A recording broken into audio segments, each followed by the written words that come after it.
И всем привет, дорогие друзья! Предыдущие выпуски по оценке ваших каверов безусловно были прекрасны, но сегодняшний выпуск готов вас поразить.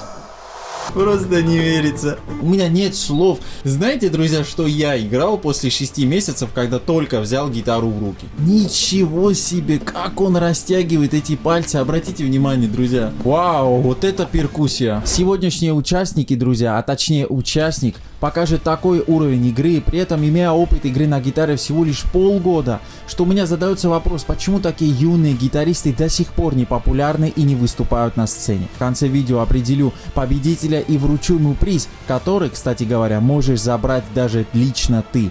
Так что досматривай это видео до конца, ставь лайк, а мы начинаем. Итак, первый участник, друзья, у нас юный гитарист, его зовут Миша, ему 11 лет. И будет он исполнять нам композицию Crow. Слушаем.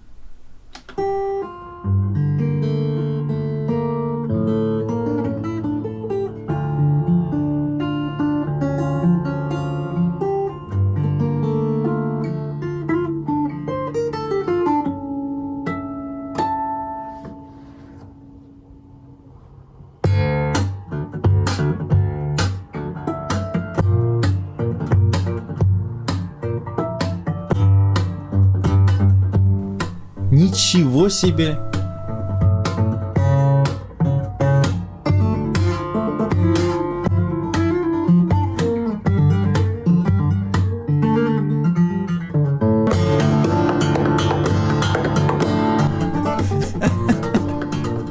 Просто не верится.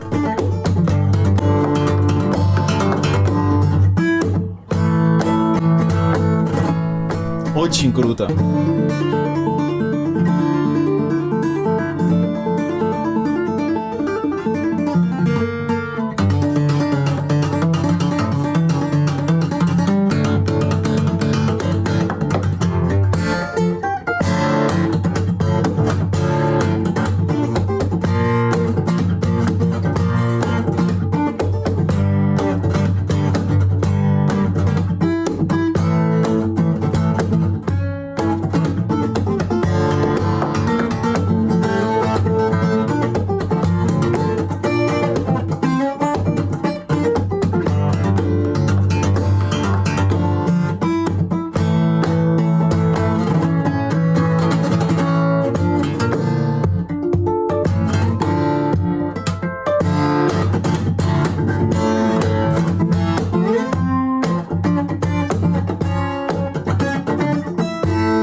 Просто молодец. Ну умница. У меня нет слов. Скажу так, это лучший кавер Crow именно в таком юном возрасте. Реально в 11 лет так играть. Вот, ребят, что вы делали в 11 лет? Просто вспомните. Дайте мне бутылочку портвейна. Чего тебе дать? Миша играет полгода. Полгода я ему личку написал, потому что заинтересовался человек 11 лет. Это что, он с 2 лет, что ли, уже начал играть на гитаре? Знаете, друзья, что я играл после 6 месяцев, когда только взял гитару в руки? Не надо. Уже поздно.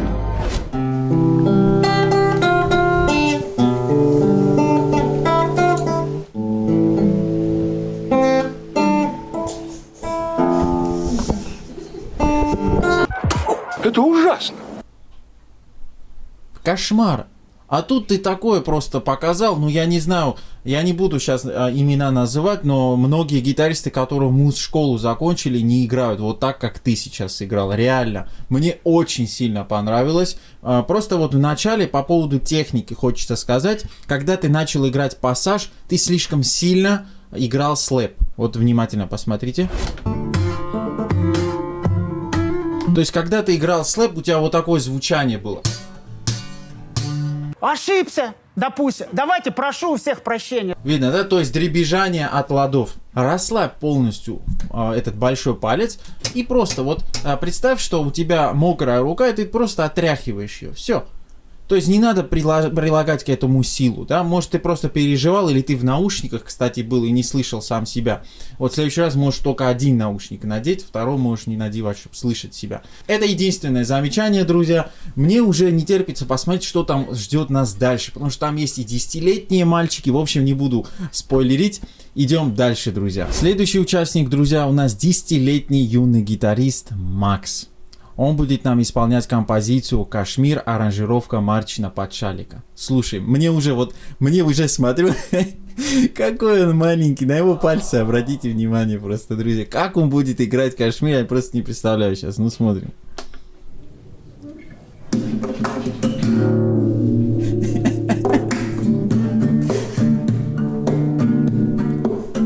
Ничего себе, как он растягивает эти пальцы, обратите внимание, друзья.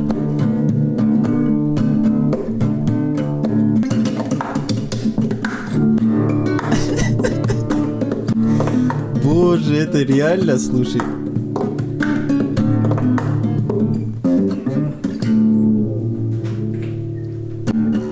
Какой он вообще славный.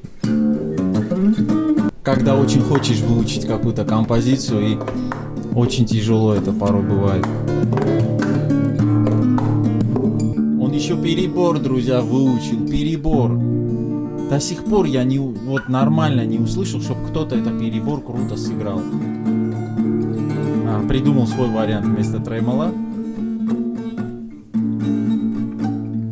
Хорошо, Макс, хорошо. Я тебя понял. Спасибо тебе огромное, что ты записал такой сложный, действительно, кавер. Особенно для тебя, тебе 10 лет, друзья, 10 лет. Ну, конечно, понятное дело, что да, он не сыграл идеально хорошо, но посмотрите, как он растягивает эти пальцы. У меня есть ученики, им 9 и 10 лет тоже, и очень сложно им порой просто 3 лада растянуть. Не то, что там, смотрите, сколько, на 5 ладов вперед человек пошел. Как это просто возможно? Ну ты молодец, за твои старания просто отдельный респект. Твой учитель 100% со мной согласится, что классическая посадка самая удобная. Нет.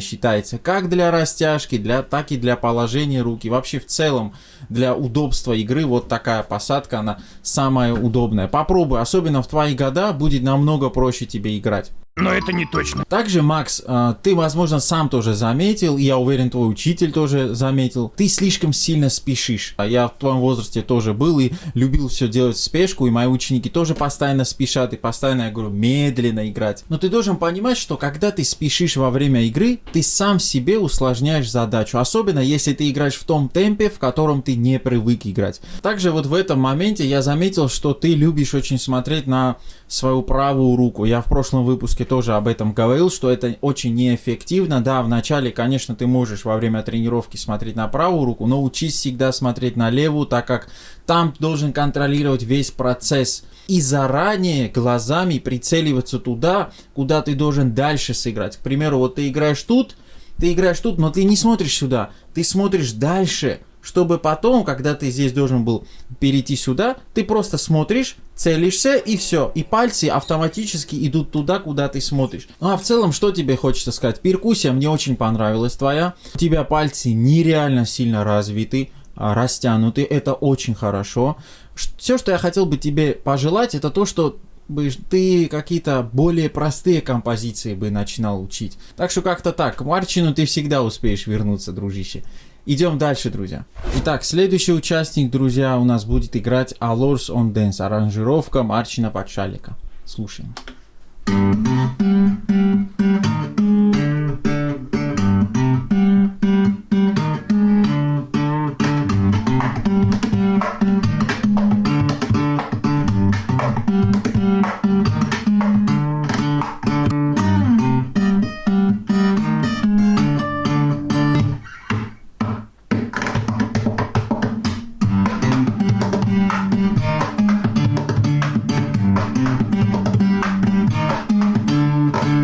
Первое, что хочется сказать. Но что хочу сказать? Хочу сказать, что... Молодец, что вначале ты играл с приглушкой. Я об этом очень много раз говорил. Да, вот постоянно приглушать. По поводу бендов, немного сомнительный вариант. Да, сам Марчин, он делает бенды.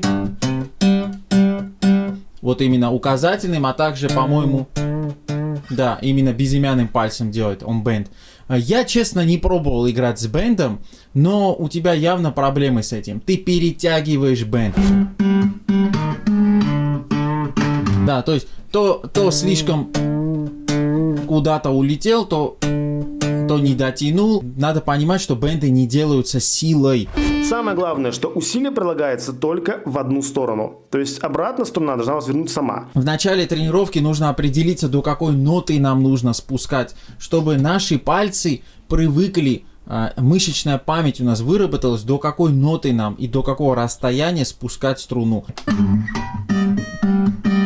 Да, я понимаю, что у тебя дредноут и не получится взять вот здесь полностью, да, гриф, вот как я сейчас взял опору, да, большим пальцем и этим. Ну, хотя бы ты же мог поставить просто большой палец хотя бы на гриф, хоть какая-то была опора. А то играть вот так с растопыренными пальцами, во-первых, это некрасиво, и, во-вторых, неэффективно. У нас всегда должна быть опора. И следующее, у тебя немного страдает ритм.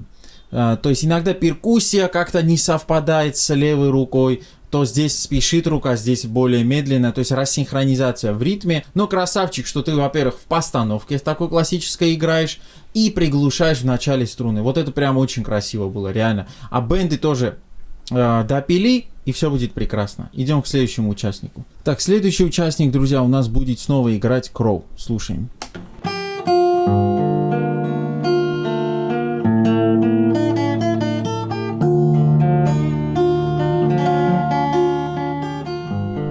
Это бенд какой-то был, да? Да. И тоже здесь видим, что бенды делает.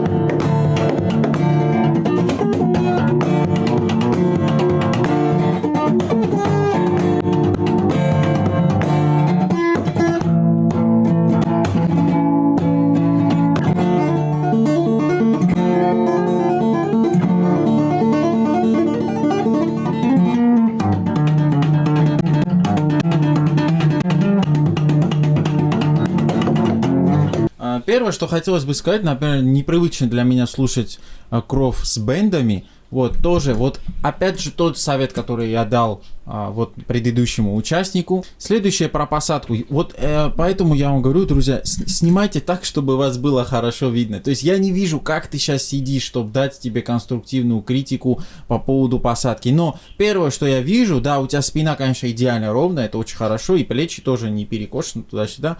Вот, у тебя просто гитара очень нестабильно лежит у тебя. То есть она постоянно при игре вот так шатается, просто туда-сюда, туда-сюда. Для хорошей опоры у тебя должно быть 3 точки опоры. Первая опора — это, естественно, наша нога. Вторая — наша грудь. Вот, она упирается. Третья опора — это наша рука. Вот, это идеальная опора. Ну, я сейчас утрирую, я сейчас правильно, конечно, не сижу, но представь, что у меня вот она на ноге сейчас лежит, да, у меня гитара. Вот, нога. Вообще желательно, если у тебя еще подставка будет под ногой, да, под правой.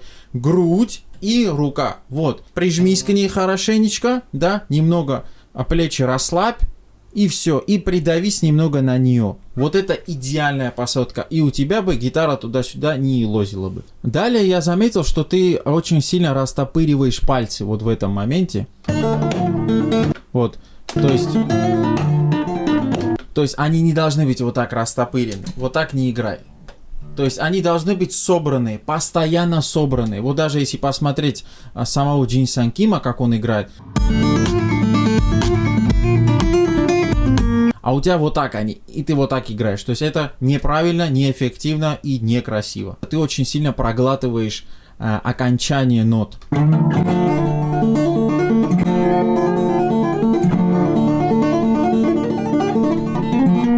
Да, и у нас получаются вот такие пустые участки. Да, то есть ты не до конца его играешь перед тем, как перейти к следующей части, да. Это все потому, что ты не готов к такой скорости. Отрабатывай очень медленно, и у тебя это получится. Это знаете, на что похоже? Когда человек хочет вам быстро что-то сказать, он не может выговорить каждую букву, каждое словечко. И постоянно он говорит и проглатывает какие-то слова. Сделай. А что я сделаю? Да и все. Вот точно так сейчас в этой ситуации. Это пугает. Чуть-чуть совсем не дотянул бенд. В целом хорошо, тебе просто надо отработать кое-какие моменты. Ритм прекрасный, кстати, был, молодец. Итак, следующий участник у нас будет играть Марсин Кашмир. Слушаем. Вау. Кстати, прическа очень похожа на Марчина.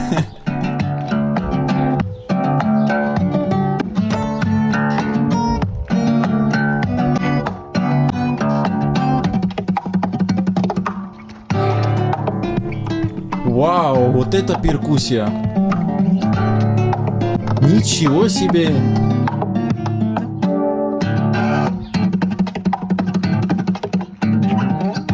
С ума сойти.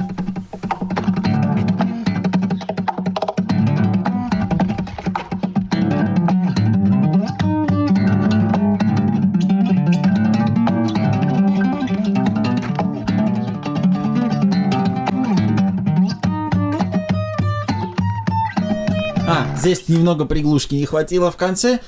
О, что хочется сказать. Несмотря на то, что кавер такой короткий, мне очень сильно понравился твой ритм. Боже, ритм просто суперский был. Перкуссия, галоп страминг просто идеальнейший. Молодец. И спасибо за качество съемки. Про посадку вообще ничего не буду говорить. Она идеальная. Если бы ты поставил еще новые струны, у тебя видно было, что старые струны были по звучанию сразу понятно. Также вот в этом моменте... Да, вот посмотрите, обратите внимание на его безымянный палец. То есть представьте, он играет вот так. Сюда дотягивается средним пальцем, а потом еще под ним безымянный. То есть это очень неудобно. Это требует огромной растяжки, огромной труда и напряженного пальца. Удобнее всего тебе было бы вот как сделать. Вот сделать указательный, потом безымянный и прям под ним вставить этот мизинец. Так было бы намного. Вот. Также в конце ты не ту ноту сыграл. Да, то есть ты сыграл вот. Хотя надо было сыграть мизинцем четвертую струну на 10-м ладу. То есть ты сыграл вот так. И потом вот сюда. То есть это неправильно. Надо было... И потом мизинцем. Вот в этой точке. Также вот в этом пассаже ты пропускаешь одну ноту. Ну сколько можно? Вот эту как раз таки ты струну пропустил. Именно вот эту третью. Вот эту третью струну на 5-м ладу. Ты сразу перешел к этому. Хорошо, в целом я желаю тебе успехов. И также очень хочу, чтобы ты в дальнейшем тоже часто участвовал в таких конкурсах. Видно, что у тебя уровень достаточно неплохой. И хотелось бы более длинный кавер послушать от тебя. В общем, счастливого пути. Следующий участник, друзья, у нас будет играть Кроуджин Санким. Это, кстати, тот участник, который играл Кармен Хабанера на классике. Ну что, слушаем.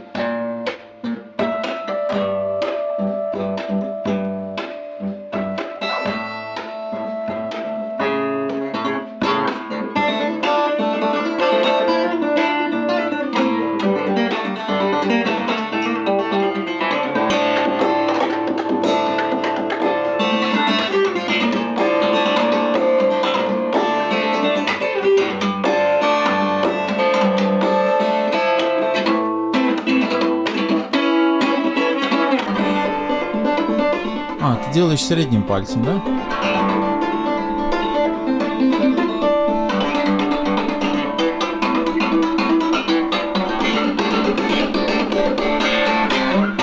Ну хорошо, в целом я уже понял, в этом пассаже ты не глушишь лишние струны. То есть здесь звучит просто все. Что ты можешь, да, делать в этой ситуации? Например, левой рукой приглушать струны, которые нам не нужны. Вот, например, указательный палец возьмем, поставь ты на эти нижние струны. Просто перпендикулярно этот палец держи, чтобы он касался этих струн. Чтобы первая, вторая струна, она вообще не звучала, и чтобы ты не парился, чтобы правой рукой так сильно не напрягался. И вот в этом пассаже как раз таки было видно, что у тебя, вот, посмотрите, указательный палец, насколько он согнут. То есть ты не приглушаешь им остальные струны. Также вот этот момент... Меня немного смутило то, что ты делал это средним пальцем. Не, в этом нет ничего плохого, это твой выбор. Я считаю ошибкой. ошибся, окей. Да, я считаю это ошибкой. Просто здесь намного было бы разумнее использовать указательный палец для тэппинга. Да, потому что сам Джин Сан Ким, почему он, да, так делает? Во-первых, он этот средний палец использует для опоры, вот, а указательным пальцем уже как бы играет вот здесь. Я до сих пор помню твой Кармен Хабанера на классике. Я просто до сих пор в шоке. Насколько это красиво звучало. Так что я уверен, так же красиво ты сможешь сыграть и Кров через время. Идем дальше, друзья. Итак, следующий, друзья, участник у нас будет играть Allures on Dance. Аранжировка, естественно, Марчина Подшалика.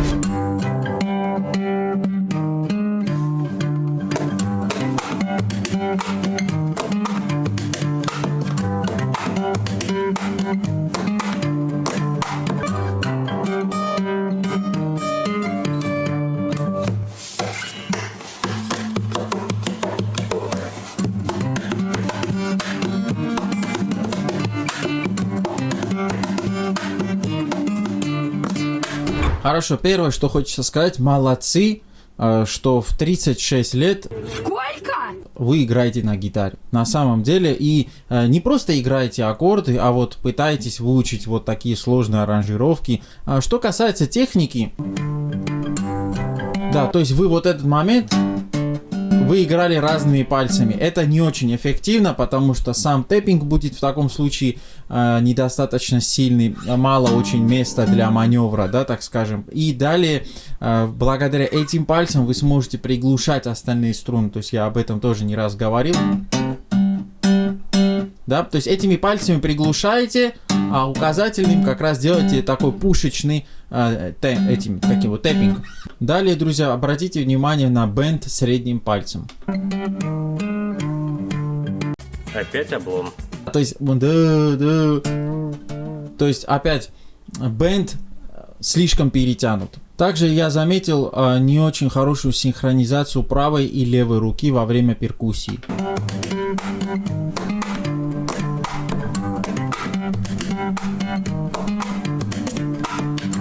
То есть не всегда, да, не всегда, в основном хорошо, но иногда правая рука то спешила, то левая тормозила, да. И самое главное, это опора при тэппинге. То есть вы играете средним пальцем. В данном случае было бы удобнее делать слайд именно вот этими пальцами. Большой палец мы ставим опору на гриф. И этими безымянным мизинцем мы беремся вот так за гриф и делаем слайд. Да, делаем средним пальцем, так как вы уже привыкли. И далее, как мы... Вот мы сделали и должны флажолет сделать. Флажолет намного удобнее в данном случае было бы делать безымянным пальцем, нежели большим. Ну, вот какая разница? Ну, вот какая разница? То есть вы много затрачиваете времени, пока большой палец опустится, потом поставим сюда. То есть это просто неудобно. В этом случае было бы удобнее большой палец поставить вот тут. И так как у вас большой палец уже вот тут, да, уперся вот это об край грифа, прямо здесь делаем флажолет безымянным пальцем. И все, чтобы не тратили попусту время. И я от всего своего сердца желаю тебе здоровья. Следующий участник, друзья, играет у нас город, которого нет композиция, и это его собственная аранжировка. Слушаем.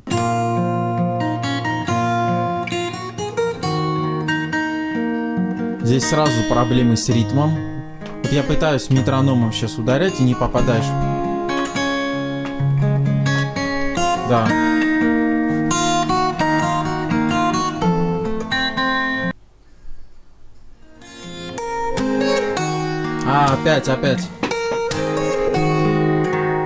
я не могу уловить ритм, то есть...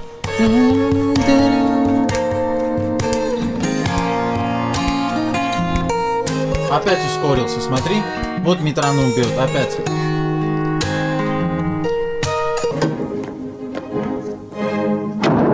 Здесь очень огромные проблемы с ритмом. Слушатель хочет, например, вот, да, головой кивать прям под ритм, а у него не получается, потому что ритм ускоряется, то замедляется. А старайтесь снимать полностью всю гитару. Все, что я сейчас вижу, это пальцы и гриф. Все. Большой палец, друзья, не должен никогда вот так висеть. И если это увидят просто в классической школе, я не знаю, что бы сделали с этим пальцем. Вещи взял, ушел. Вон из класса! Вот представьте, вот здесь гриф, вот. Он не должен вот так свисать. Да? Давайте вот так я покажу. Вот. Он должен быть полностью выпрямлен, и палец, кончик, должен строго смотреть вверх. То есть большой палец имеет смысл так ставить только тогда, когда вы должны зажать, например, шестую струну, да? Либо в блюзе часто любят вот так играть. Это другое дело, но в нашем случае это Преступление. Это был как раз таки последний участник, и перед тем, как я назову места, друзья, победителя, я хотел бы сказать, что всем тем, кому я дал замечания, и те, кто сыграли, так скажем, не очень хорошо, некачественно, ни в коем случае не расстраивайтесь. Мне, когда было 11, 12, 13 лет, я в это время не играл на гитаре, чтобы вы понимали. А вы уже играете, и вы стремитесь к хорошему уровню. Так что я уверен, лет через 5-7 я увижу ваш какой-то кавер и реально поражусь. Только если вы будете усердно трудиться. Так что я вас обязательно верю и не сомневаюсь, что у вас все получится. А теперь, друзья, я назову места победителей. Итак, первое место. Барабанная дробь. Это у нас Мишка. Мишка, который нам сыграл Crow. Это, наверное, лучший кавер на Crow в таком юном возрасте, который я когда-либо видел. Красавчик. И второе место, друзья, у нас Кашмир. Ты очень ритмично и классно и технично сыграл. Жаль, что просто не полный кавер. Вот я бы с удовольствием послушал бы его дальше. И третье место, друзья, тот человек, который играл нам Кармен Хабанера в первом выпуске на классике. Это Crow.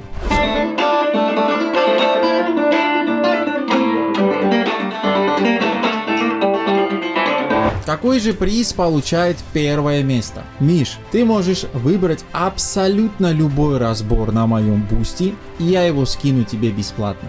А я знаю, что ты уже не раз покупал у меня разборы. Если, к примеру, ты уже все купил и ты все эти композиции играешь, ты можешь подождать следующий разбор на Phoenix Rising, друзья. Скоро он тоже там выйдет. Я могу как раз таки его тебе скинуть бесплатно. А какой приз могут получить остальные, друзья, даже вы, если не участвовали в этом конкурсе? Итак, я устраиваю розыгрыш, похожий на тот розыгрыш, который был в предыдущем выпуске. Тоже такой же приз, я вам скину бесплатно разбор, выберу победителя, но участие розыгрыша вот такие условия. Итак, первое условие — это подписаться на вот этот канал. И второе условие — подписаться на мой телеграм-канал, ссылка в описании. И через 2 недели я среди участников в телеграме выберу победителя рандомным способом и ему скину любой разбор, который он захочет. Вот такой у нас получился выпуск, друзья. Напишите в комментариях, какой вам больше всего понравился участник. До скорых, друзья, встреч!